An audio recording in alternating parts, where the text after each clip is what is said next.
Hello, hello, and welcome every Wednesday, every week, live at 5 p.m. Kenya time, 9 a.m. New York time. I am your host, Ella Dashanaba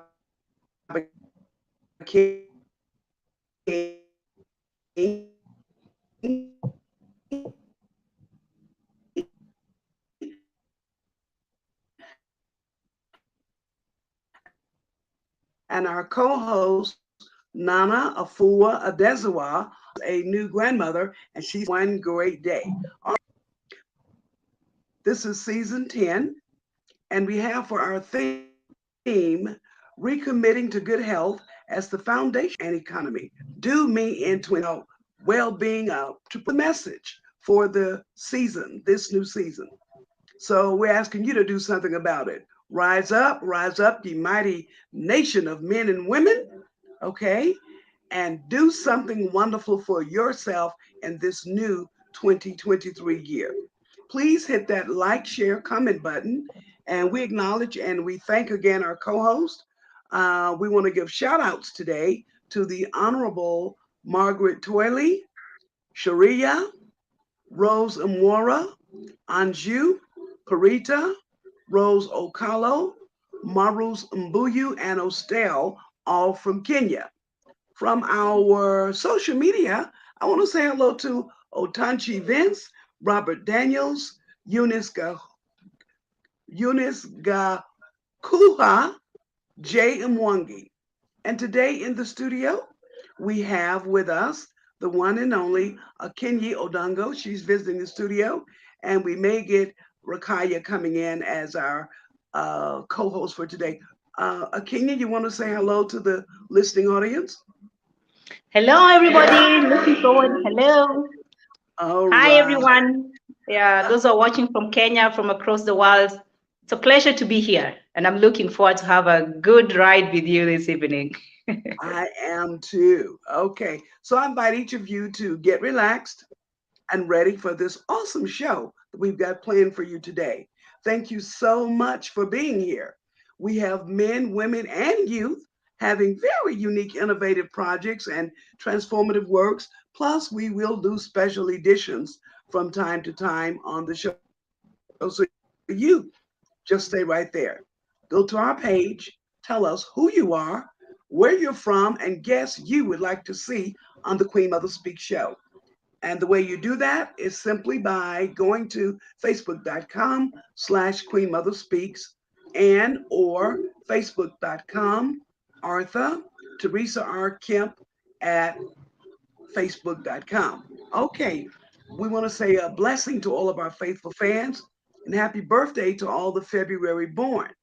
Okay, I want to give a special shout out to my handsome nephew.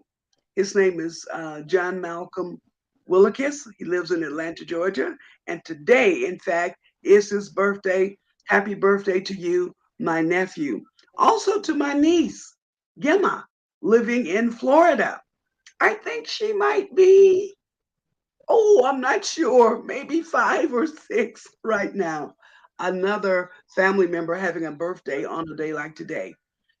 We want to give a shout out to the late Sahai Farrell, who has a birthday in the month of February from the West Coast, USA. I want to thank all of our fans for rising up early in the morning.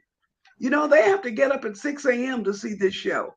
So we especially thank Ernestine, Mpingo, Joy, Simkia, Councilman Farrell, Red, Adisa, Kwashi, all tuning in from Los Angeles. And then from San Francisco, we have Tashmia, Nyla, Hakika, and Samantha. Now tell me, who's rocking your world right now? Again, send us the names and the contact information for guests that you would like to see on the show.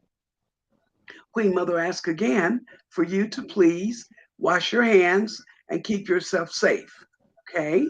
But Queen Mother Speaks is a safe platform, a very, very safe platform for inspiration and expression. And we want you to choose this platform to give us your story because we're here to share your story with the world. I also want to invite you to watch the Bonga Dada Bonga Show. It's a new platform for women's voices. You can catch them live every Thursday at 7 p.m. Kenya time. That's facebook.com/bonga dada bonga. So now, what is this thing that we're calling Queen Mother Speaks? Well, this is a community platform for wealthy conversations that matter.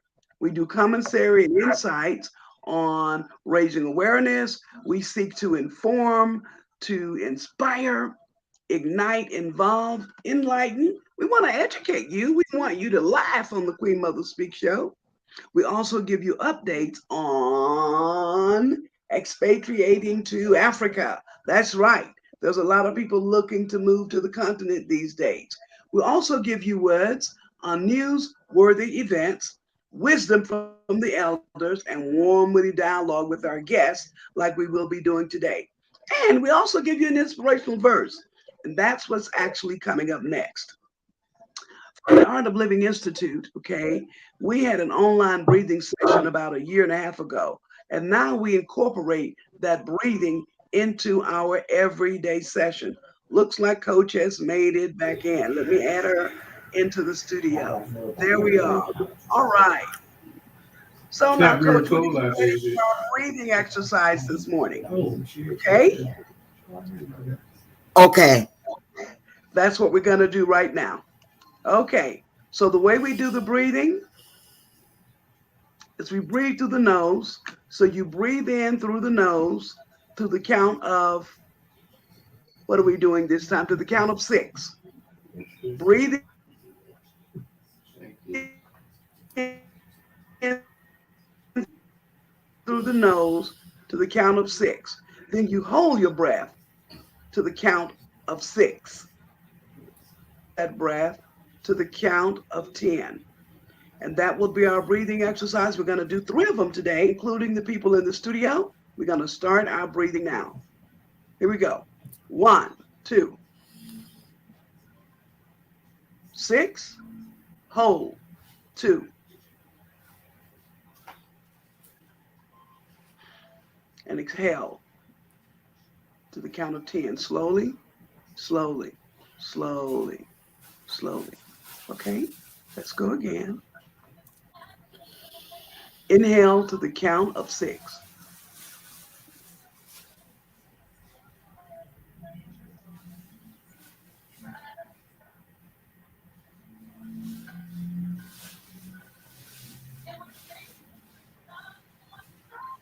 Then exhale.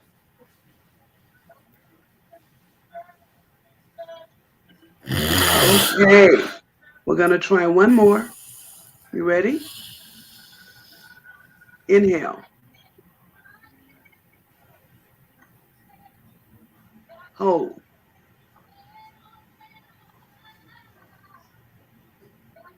And exhale.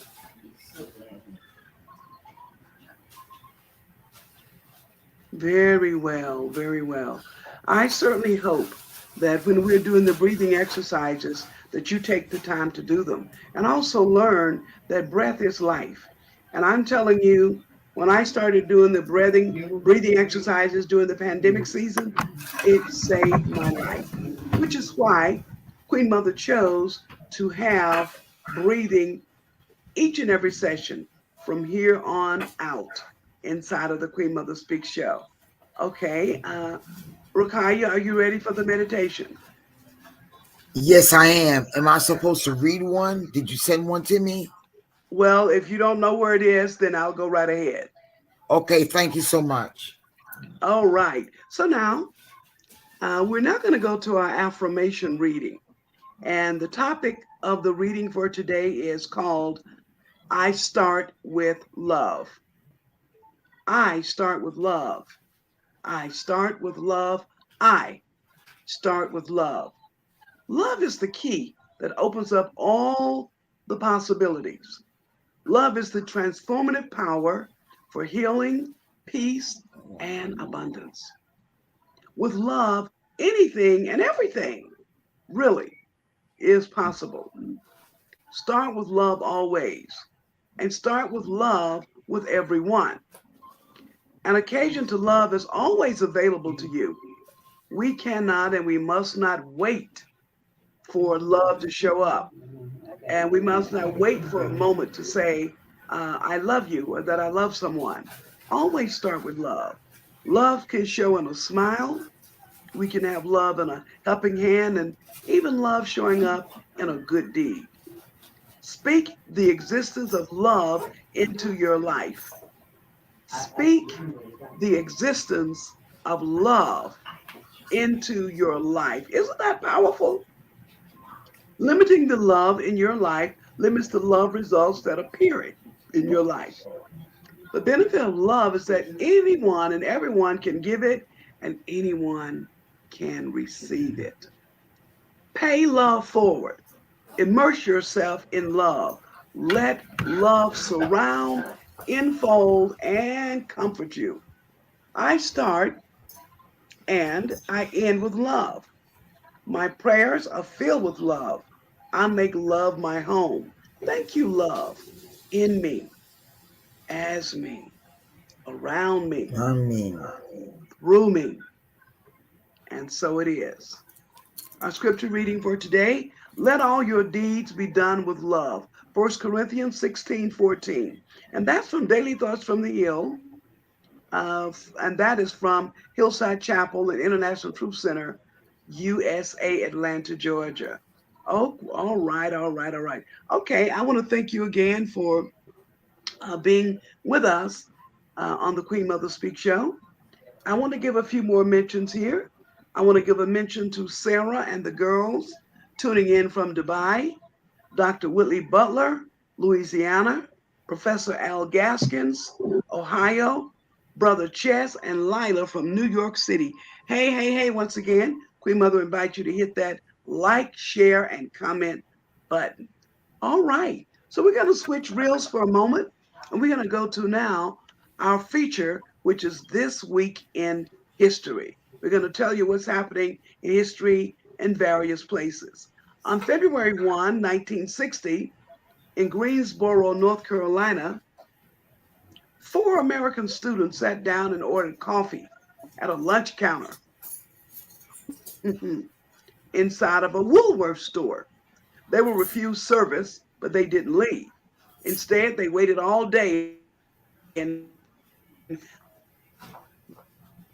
this same scene was repeated day after all southern states, resulting in the arrest of some 1,600 persons for participating in the sit-ins. If you know anything about civil rights in America, you know that the sit-in at the counter in Woolworths was part of the beginning for getting institutions to allow us to come in and just be served. Huh. Okay. February 1 in 2003, 16 minutes before it was scheduled to land, the Space Shuttle Columbia broke apart. Broke apart. Many of us were just babies at that time, but the Space Shuttle Columbia broke apart while it was in flight over West Texas, and it killed all 7 crew members at the time. Miss Hattie Caraway, born in 1878 and lived to 1950, was the first woman elected to the U.S. Senate. She was born in Tennessee. Her husband became the first senator from Arkansas. When the husband passed on, she filled the remainder of his term, and then she herself was elected, where she served a total of 14 years. On February 2nd, 1990, in South Africa, the 30-year-old ban, that's right, the 30-year-old ban on the African National Congress was lifted by then President F.W. de Klerk. He also promised at that time to free Nelson Mandela and move restrictions on political oppositions. On February 3rd in 1870, guess what? Guess what? The 15th Amendment to the U.S. Constitution was ratified, guaranteeing the rights of all citizens to vote, regardless of race, color, creed, previous condition or servitude. Imagine 1870, February is when we all received the right to vote in America. Okay. On February 3rd in 1913 is when the U.S. ratified Congress the authority to collect income tax. How about that? Okay. The first female physician in the U.S., Elizabeth Blackwell, 1821 to 1910, was born in England. Her family moved to New York, and she established a hospital in New York City that was run actually by all female staff. She was active in training women to be nurses for service in the American Civil War. Thank you to the one and only Miss Hattie. One more, please. American artist and illustrator Norman Rockwell, 1894 to 1978, was born in New York City, and Mr. Rockwell was known for depicting ordinary scenes from small towns across America. And basically, his works could always be found on the covers of the Saturday Evening Post magazine.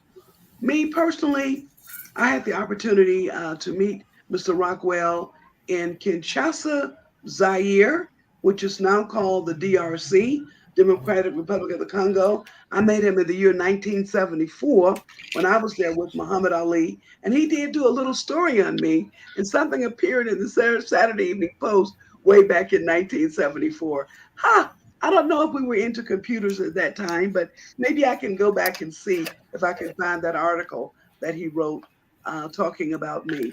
All right. So from here, we're going to go over to our guest for today. Coach, are you ready with the introduction? Yes, I am.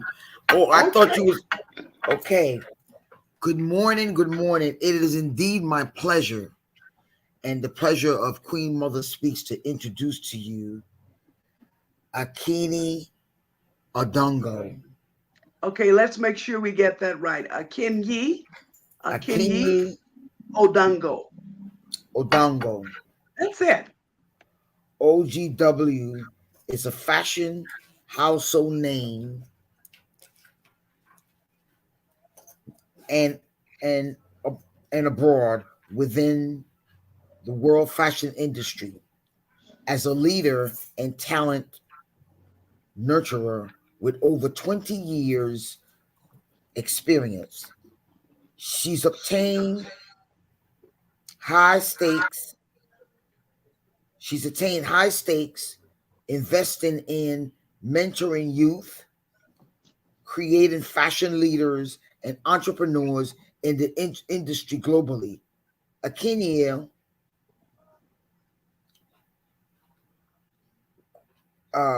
is a graduate of Evelyn College of Design. She holds temporary credentials from distinguished fashion, Honorary. honorary credentials from Distinguished Yes. Fashion and Management Institute.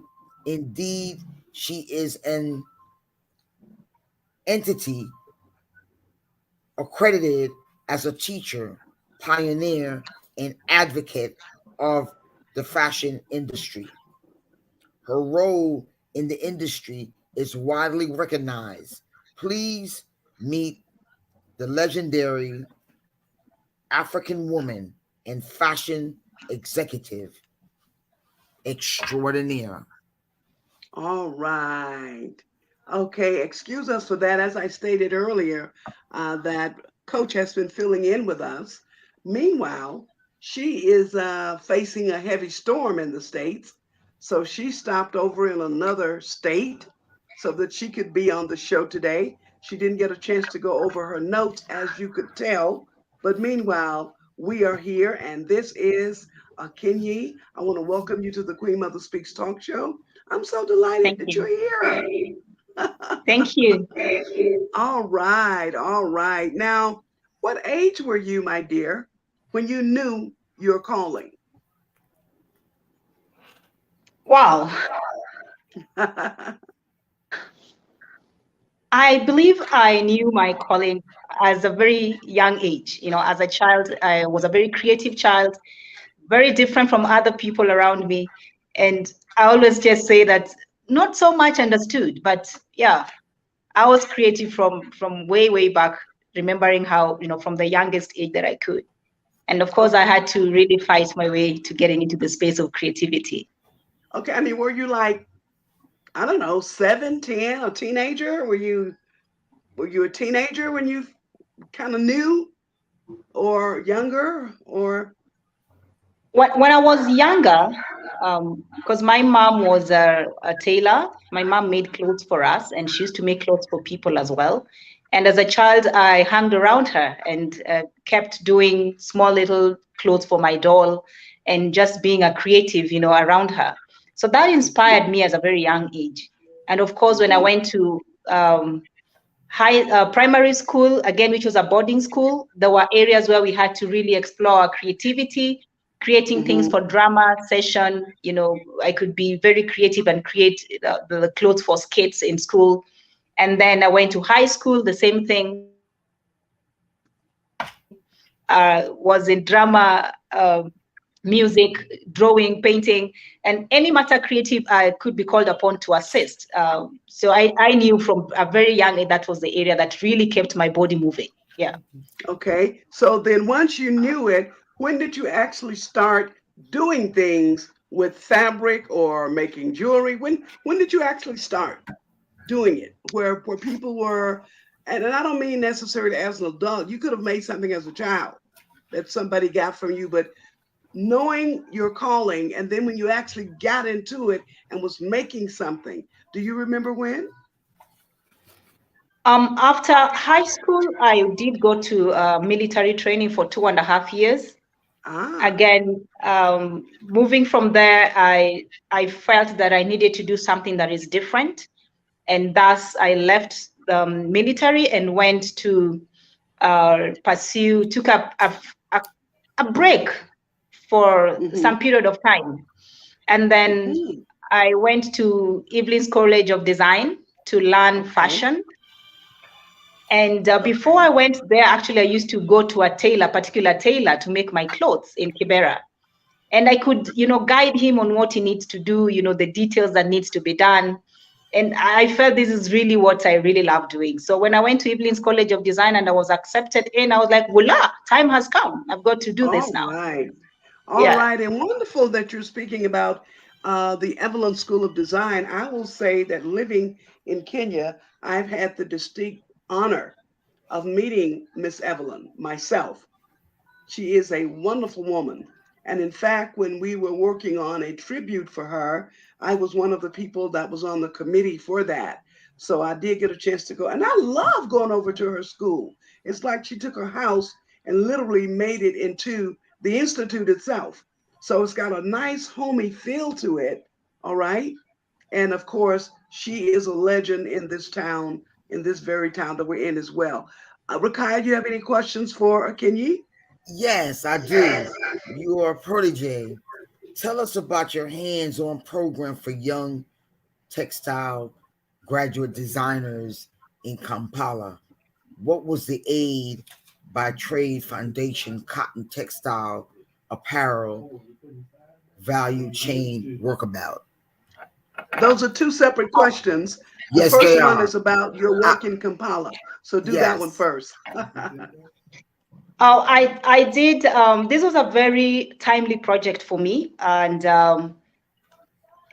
the project was supposed to be run by a German designer. And it happened that the German designer did not deliver. And the project was in a verge of being, closed down or taken away. And the owner of the factory, who is also my mentor and was able to reach out to me and say, AKINYI, can you be of help? Because we've got a grant to train young designers in our factory, and we don't have, we are going to talk to them if they can agree for us to have a local, an African designer to be part of the program. And indeed, I did send my CV to Germany for the organization to have a look at it. And yeah, I was taken up to take over and move on from where the German designer had left. And for me, one of the things that really came out there that, I always say, and what I believe, that Africa has got what it takes, you know. We have to believe in ourselves and just stop the stereotype of thinking that probably we are not able to create solutions for our own problems. And believe you me, a project that was supposed to run for quite some time, I went in when the period had already lapsed. I took it over, came up with a program, developed the studio, and got the young designers who are taken up in the program, and we did a very good job. And I must say that it was a success. And the report, if you look at my profile, you see what Cotton made in Africa, and you know, they were able to testify and say indeed it was very well done. And the report, you know, they received the proper report that they were supposed to receive, and the money was spent according to how it was supposed to be spent. And I'm glad that there are now designers who are working in Kampala, and a legacy is there too. So it was a very successful, you know, and a pleasurable kind of thing for me to do. So yeah. Very good. Another question with Haya. And the second question was, I apologize, what was the aid by Trade Foundation cotton textile apparel value chain work about?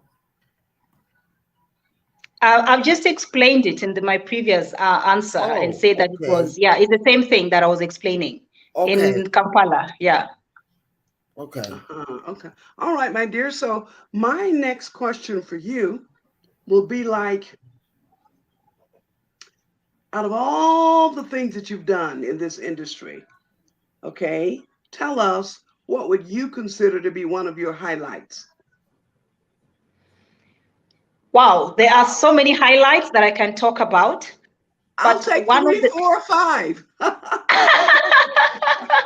One of the highlights is also being a fashion designer and as a Christian who believes in Jesus Christ, and balancing the, you know, my faith and what I do, and just being also an example to other people, and just, you know, doing things right and doing them the way they're supposed to be done, irrespective of what surrounds one, you know, where being ethical is concerned, and doing things. So I must say that most of the things that I've been able to do, there are challenges here and there, but I have strived to be the best, you know, to be a good steward of what God has bestowed upon me. Very many had that. The biggest highlight for me is the formation of Kenya Fashion Council. Since independence, we did not have a council in this nation. And of course, the fashion industry has been there for quite some time. And I'm glad that I was one day bold enough to say this thing has to be done, and called and rallied a number of designers to be part of it, and that it was officially launched sometime this year, because again, it was during COVID, we were not able to launch, and it was launched by the CS, then Betty Minor. And also being a chair in a period of the pandemic and COVID. And as a leader, I had to really look for solutions that engage with government institutions and WHO, Ministry of Health, Kenya Bureau of Standards in regard to creating masks and having the cloth mask that it's standardized by Kenya Bureau of Standards.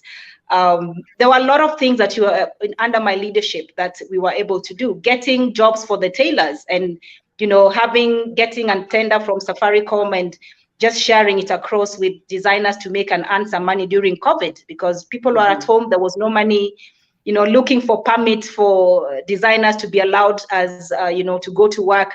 That's something I must say that is quite fulfilling for me, and I feel that I did something that is worth being celebrated in this country. The other thing is creating Fashion Agenda Africa. This is a platform where I nurture and mentor young designers across Africa. And I must say that a number of young designers who did not have hope, who did not see that fashion can be a way of earning and a profession, they've been able to, you know, move ahead, and they have brands that are now international. So again, that is something that I said it'd be something that I'm really proud of, you know. Creating the 1 Hour Tindo, a program for children, because as a child, I grew up when my creativity was not being understood. So I felt there are children out there who are creative, and probably their parents would love to create space. So I created space for children to come and learn and do fashion, and just not as a play group, but as a course. So developing a course outline for the young children, that's an achievement. And finally, to create MEFA Institute of Design, where we train on we give certification, we offer certificate, diploma, and artisan courses. The institute is registered and licensed by the government of Kenya.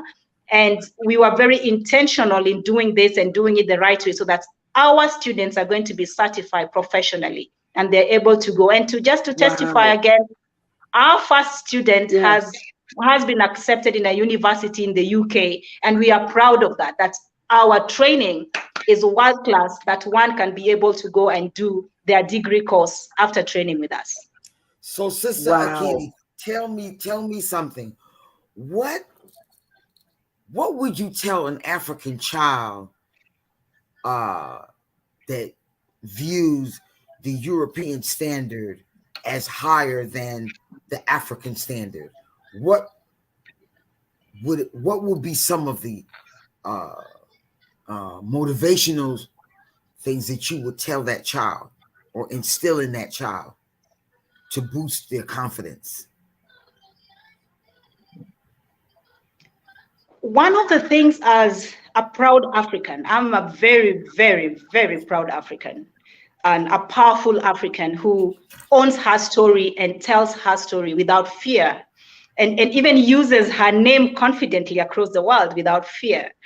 And I must say that I had parents who, it wasn't so normal to have a child that is very expressive or is not very allowed around the school or at home. But somehow God gave them the strength to just bear with me. And it is something that I try to really develop in even the employees that I get, the mentees that I mentor, and even the children that are doing our program. You should meet them. They are so confident in what they do. And also to just let people know that let no one define you. It's what God has created you to be. If God has said that you are fearfully and wonderfully made, then no human being should tell you that you're less, you know. Well, so it's believing in ourselves and with what we have. And those are some of the things that I even have challenged, you know, expressing myself sometimes. And if I give I like giving an example of even talking about sustainability,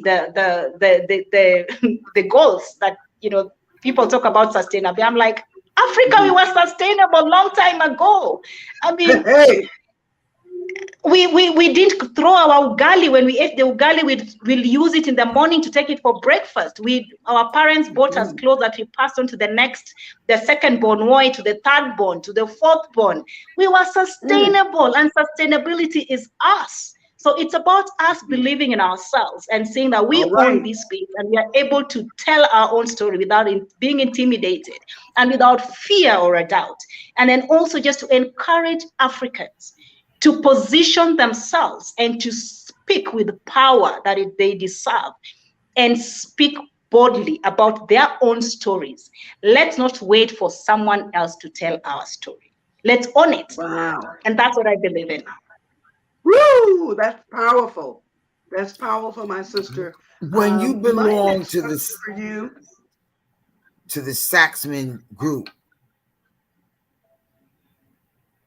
what were some of the wasn't she part of the Saxman group? The Goldman Sachs.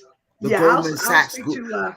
What were some of the challenges that you encountered? It was quite it was quite a privilege for me to be part of the few women who were chosen to be in that cohort at Goldman Sachs program at the USIU, and Dr. King was one of our trainers there, and it was interesting that we were being taught on how to, you know, upscale our businesses and how to make it work. But I still had an issue of conformity where, you know, you're taught a specific way of doing, yet the fashion industry and the creative industry is very different. We are not selling something that is ready and you just sell it off the shelf. We have intellectual property. We have our thoughts. How do I quantify my brain? How do I quantify my creativity? I mean, so it was quite a program that I enjoyed, but I wish I could add more to it so that it could, create solution for the creative industry. Because I honestly feel that the creative space, it is the most researched, especially the fashion industry in Kenya. It's the most researched industry in this country. Yet, the revolution or the solutions haven't been found. So it still disturbs me that where are we stuck at? Yet we have all the research papers. The World Bank has done the research. All these UN bodies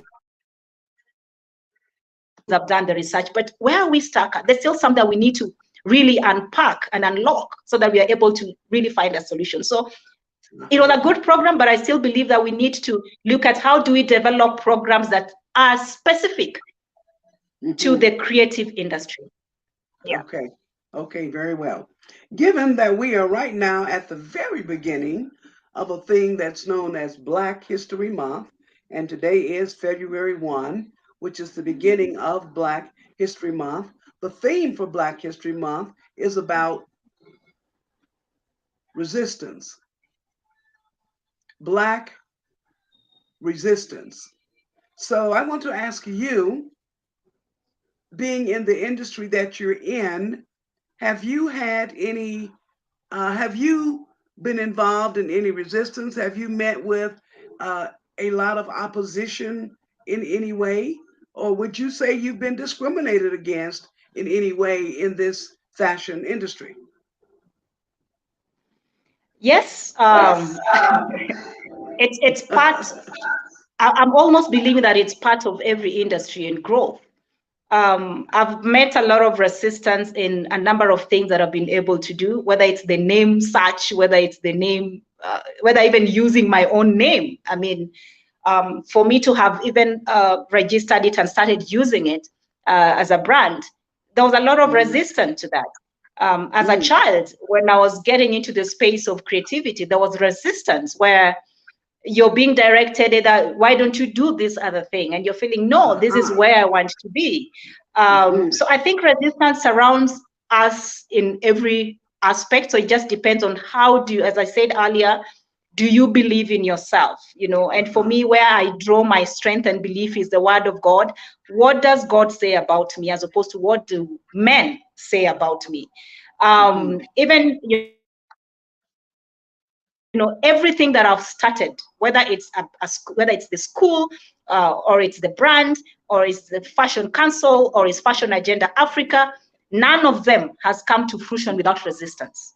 And some of the resistance have been so deep and so deep and so so how would I say, that you even wonder why the resistance, But then what I've learned out of resistance is, when you are doing something that will touch many people's lives, then you will face a lot of resistance. And when you are not impacting nobody, when you are seated coiled in your corner and doing nothing or not impacting anybody's life, no one will bother with you. Nobody will bother with you.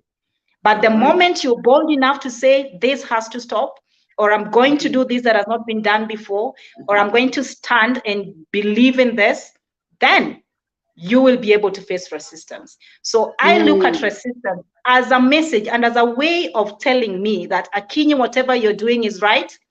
Keep pushing, seek wisdom, and keep moving forward. Because if I sat down and slept on some of the decisions that I've made that have impacted lives, nothing would have happened. I would have not faced any resistance. So I take resistance very positively. Yeah. Very good, very good. We want to share with the audience how they can actually make contact with you. Okay, I'm putting in now the name of the institute. This is the institute that she, in fact, have started. Okay, and I'm going to pull up the phone number in just a moment, but she can go ahead and verbally give it to them while I'm getting the written comments. The phone number. Okay. Thank you, Dr. King.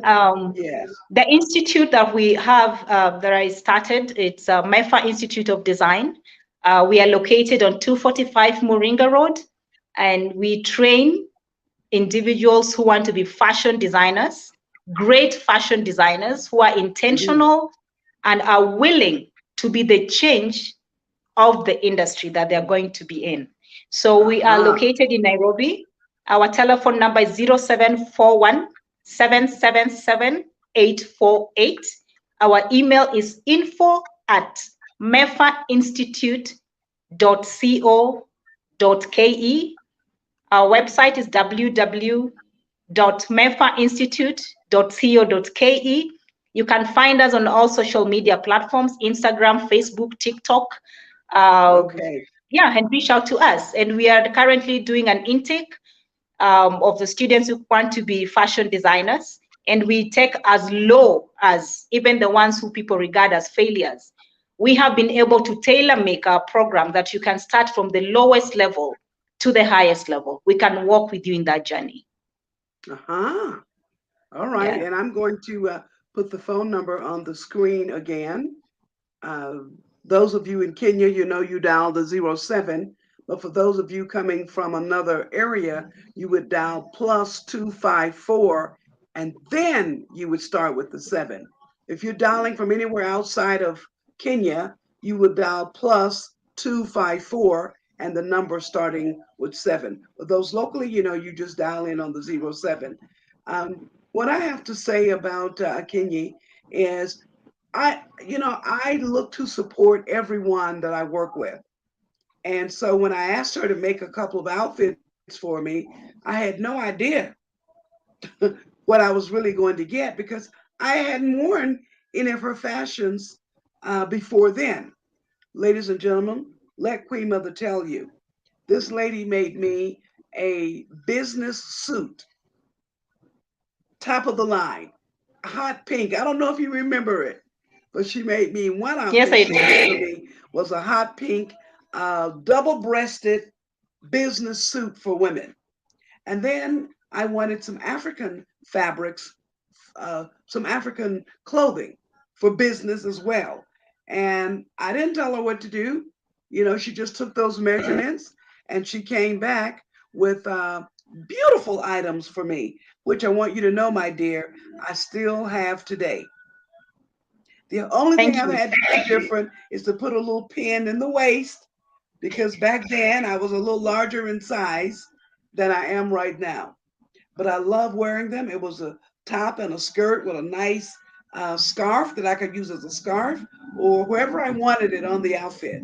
But it's just been wonderful with the outfits. And it's about time for me to get some new outfits. Okay, it's about time for me to get myself a few new outfits. Anything else you want to tell us? Anything else you want to share with us? Rakaya, do you have your radio on? Hello? I went out, I lost power, and I had to come back in. Sister, thank you so No, much. that's okay. It's just that I hear someone speaking. Oh yeah, yeah. They're gonna be quiet. Please, yeah, please turn that off because it does interfere while we're on international TV. Yes. Okay, well, right now we're going to take a moment and we're going to talk a little bit about Black history. Coach, are you ready to give us a little bit about Black history? Yes, I am. Okay, go right ahead. Oh, and by the way, I wanted to say this to you, AKINYI. At some point before the year is over, let's do a show with the kids in fashion. Okay. Let's figure We out can. something we can do online where we show the work that you've been doing with the children in the fashion industry area.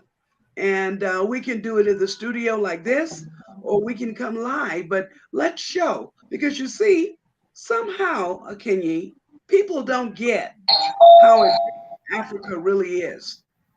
Yeah. They don't get it. And you travel to America and other countries, and you understand how that they really don't understand where we are, which is why I always want to feature top-notch business women like yourself, top-notch Thank you. businessmen. Why I want to feature what's happening in the schools and the universities, and also I want them to Yeah. know what their children are doing. So let's put it on our list. Some years over that we have something for children. Okay, Rakaya? Okay. And I myself would love to have one of your pieces. Thank you.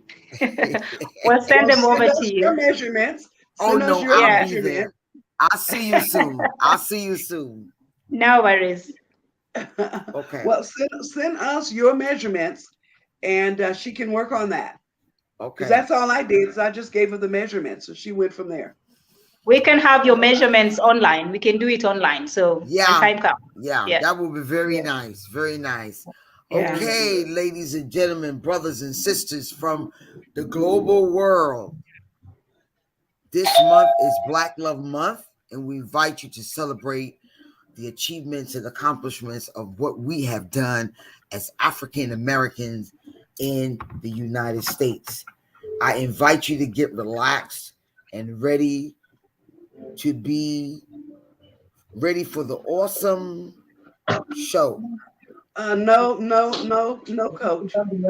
No, coach. We're talking about Black History now. The That's last what I'm minutes of the reading. show. Go Okay, to you slide do it. number 10. Go to You. slide number 10.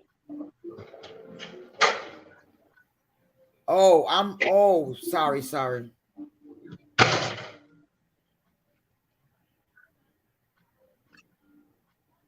Black History Month is that where I'm at? Black That's History right. Month is an annual observance originating in the United States, where it is also known as African American History or Black Love Month. It has received official recognition from the government in the United States and Canada, and more recently has been observed in Ireland and the United Kingdom. Significance to remember important people and events in the history of the African diaspora.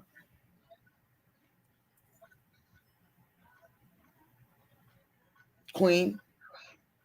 Yeah, the date for Black History starts on Wednesday, the 1st of February, okay? And it goes through Wednesday, March 1. Those are the months for Black History Month. And so far, it has been observed for 53 years. The theme for this year's Black History is called Black Resistance, which draws attention, really, to how Black Americans have resisted oppression and discrimination for centuries. And we're talking resistance in the arts, as AKINYI has spoken to you, the resistance she's experienced living in Africa. Okay. Also, in public history, resistance, music, the press, the Black church, just to name a few. But this entire month of February, on Queen Mother Speaks, you will be hearing narratives and quotes from storytellers on their refusal to accept oppression and methods and things that they did. Okay, that's the story of America. That's the story of African Americans in America. You know, there was so much resistance to so many things, no matter what field we were in. There was just a lot of resistance. And some of that existence we still get today. Okay, uh, some things have changed, but let's just be very clear that all things have not changed. I want to just go a little further and talk about the Association for the Study of African American Life and History, ASLA. the Association for the Study of African American Life and History.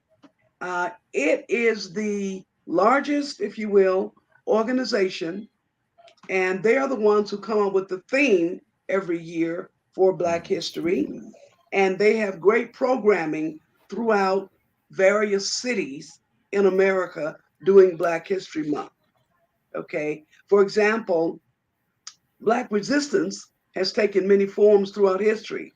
As the late Congressman John Lewis would say, never ever be afraid to make some noise and get in some good trouble. He said, get into some good trouble and necessary trouble. Oh, that was a gentleman that Queen Mother loved very much. Okay, but during these uncertain in which we're living in right now, doing these, oh, just one moment, please. That is Nana calling. I just hope she's okay. I don't normally take calls. She knows we're in the studio, so I just want to make sure everything is okay with her right now.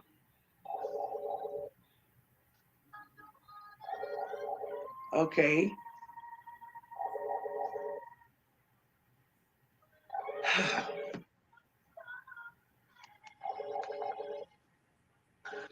Hello, Nana. Hello, Nana. Hello, Nana. Hello, Nana.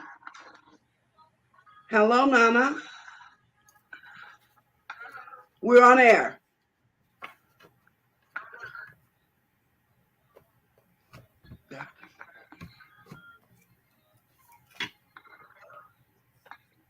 I can hear you. We are on air.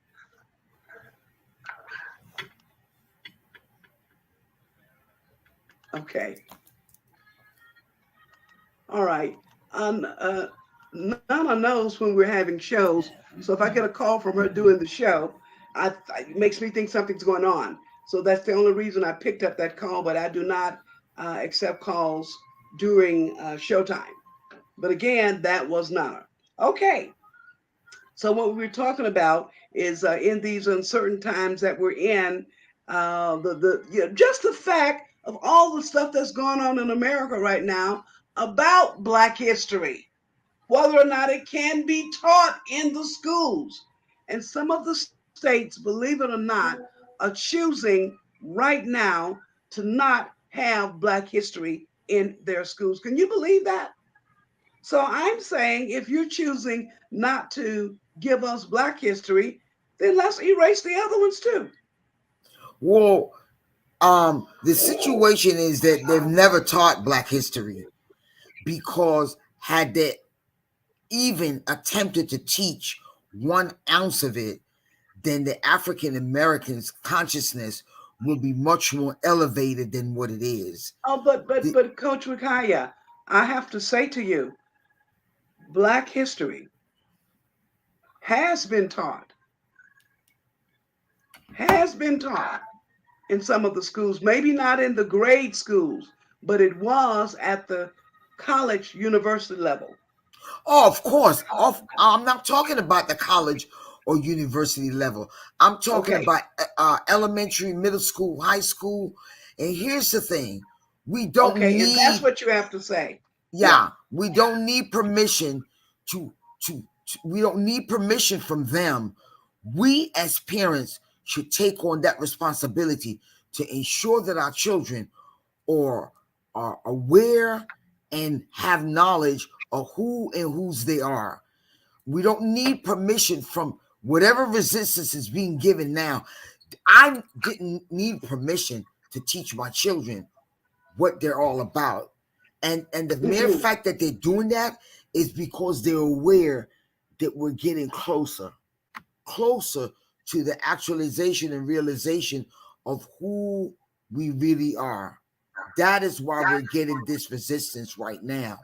Because in spite of whatever they're doing, we are still marching on. Very well. Thank you for that, Coach Rakaya and ladies and gentlemen, you will be seeing a lot more of her. She's filling in for um, Nana Adezawa, who is out there enjoying her grandbaby, but also you're going to be seeing a lot more of Coach Rukaya because she is a health and wellness coach. And she has programs on air that we're going to start promoting all the time on the Queen Mother Speak Show. And her area is dealing with that was several areas, but in particular dealing with diabetes and high blood pressure. So she has programs online where she'll be inviting you to come into those programs and sign up and be a part of it. Let me just take a moment and give some more shout outs right now. Let me give shout outs to our Atlanta viewers, Tina Marie, Lady Mo. And Lady Mo, by the way, is my sister. She's now living stateside. She's the one who had been living in Curacao for many years, but Lady Mo is Queen Mother's sister. Hello to you, Lady Mo. Thank you for tuning in to the Queen Mother Speak show. I also want to give a shout out to Sass, to Ernestine Shoemake, Carmen, Adana, Abimbola, Virginia Gaines, Melissa, and my niece, Belkis. Belkis, Auntie wants you to know that you are in our prayers. I tried to reach her several times by phone. I will continue to do so. Feel better. We send you light, Belkis, Princess Belkis. We send you light, darling, and we send you love.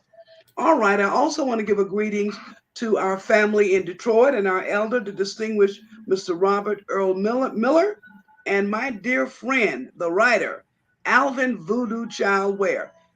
Remember that name. He's written many books, and we're looking for some of those books to go to a screenplay. Okay. Are you ready with our mentions, Rakaya? Yeah, well, I wanted to give one special shout out to my eldest firstborn granddaughter, Kaisa Imani, Kaisa Purple Imani Enriquez, who turns 25 today or the 10th of February. And I inboxed her on Messenger to ensure that I had the date right. However, I still wanted to mention blessed birthday. She my firstborn out of 8. I love you. I adore you, appreciate you. She's very talented. She's a singer, and you will be hearing about Kaisa in the near future. Blessed birthday, and may God continue to shower you, protect you, and keep you within his everlasting arms. I love you, Umi. Very well. As we are now nearing the 6 o'clock hour, we're not going to give you our mentions for today so that we can stay within the 6 o'clock hour. But I just want to say thank you for tuning in to Queen Mother Speaks every Wednesday, every week, live at 5 p.m. Kenya time and 9 a.m. New York time. And if you live in another time zone, find out what time it is and tune in. All you have to do is click on facebook.com/Queen Mother Speaks. Facebook.com/Queen Mother Speaks or Facebook.com Arthur Teresa R. Kemp, Facebook.com/Arthur Teresa R. Kemp. All right, we've been telling you that we're going to do a Queen Mother Speaks year review. We hope it'll be ready for you next week. It's really taking a little longer to put the review together than Queen Mother thought. It's a lot of work to go back and take a look and select what you want to show, but we're working on it. And just know this, as soon as it's ready, we will be giving it over to you. I want to thank AKINYI Odongo for being in the Queen Mother Speaks studio today. Thank you, AKINYI. You are as beautiful as ever. Queen Mother, loves your work. Let me know anytime we can feature anything that you're doing.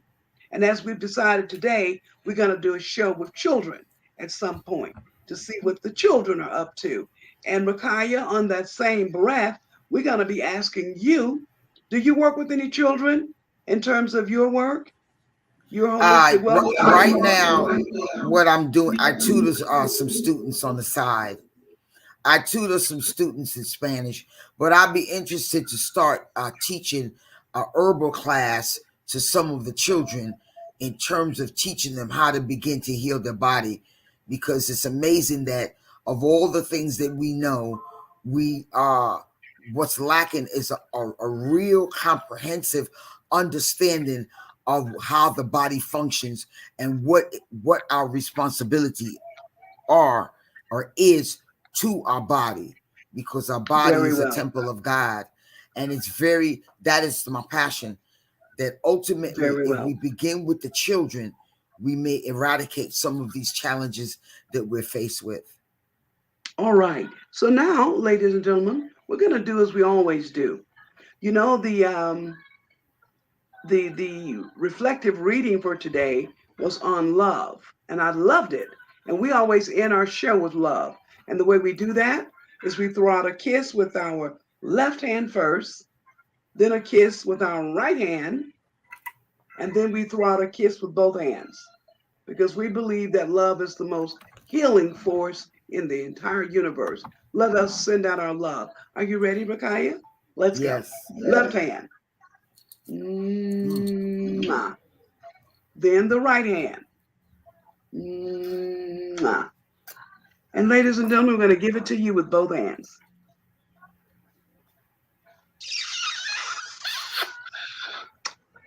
You got it. You got it. This is Queen Mother Speaks every Wednesday, every week, live at 5 p.m. Kenya time and 9 a.m. New York time. Do find out when this show is on.